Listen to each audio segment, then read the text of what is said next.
Abraham Lincoln గారు అమెరికాకి అధ్యక్షుడయిన తర్వాత మొట్టమొదటిసారి సినేట్లో సభ ఏర్పాటు చేసి పారిశ్రామికవేత్తల్ని ధనవంతుల్ని అందరినీ పిలిచి దేశాభివృద్ధి కొరకు వారు విరివిగా పెట్టుబడులు పెట్టవలసిన అవసరం గురించి ప్రసంగం చేస్తున్నారు.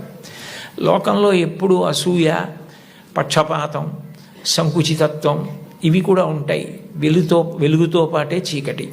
అందులో ఒక ధనవంతుడికి అసూయ కలిగింది. ఇంత పేదవాడు ఈయన అమెరికా అధ్యక్షుడు అవడం ఏమిటని అకస్మాత్తుగా సభలో లేచి నిలబడి, లింకన్, అదృష్టం కలిసి వచ్చి ఇవాళ అమెరికా అధ్యక్షుడు అయ్యావు. నేను వేసుకున్న ఈ బూటు మీ నాన్నగారు కుట్టింది అని బూటు చూపించాడు. అందరూ ఆశ్చర్యపోయారు. అబ్రహాం లింకన్ కూడా హతాశుడయ్యారు ఒక్క నిమిషం. కానీ వెంటనే ఆయన తేరుకుని తాను కూర్చున్న కుర్చీలోంచి లేచి నిలబడి ముకుళిత హస్తాలతో ఆ పారిశ్రామికవేత్తకి నమస్కారం చేసి, మీరు నాకు మహోపకారం చేశారు.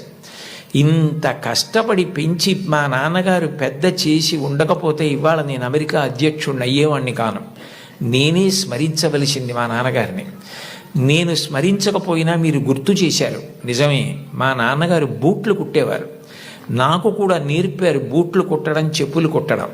ఎప్పుడైనా మీ బూటు మీకు వదులైపోతే నాకొక్క ఫోన్ చేయండి. నేను అమెరికా అధ్యక్షుడినైనా ఆయన కొడుకుని.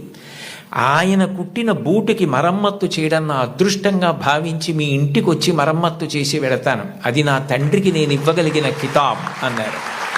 సభ అంతా కరతాళ ధ్వనులు మారిమోగిపోయింది. అది తండ్రికి అబ్రహాం లింకన్ ఇచ్చిన గౌరవం. తండ్రి పేరు చెప్పేటప్పటికి ఎంతటి మహితాత్ములు కూడా అంతటి మర్యాద, అంతటి గౌరవాన్ని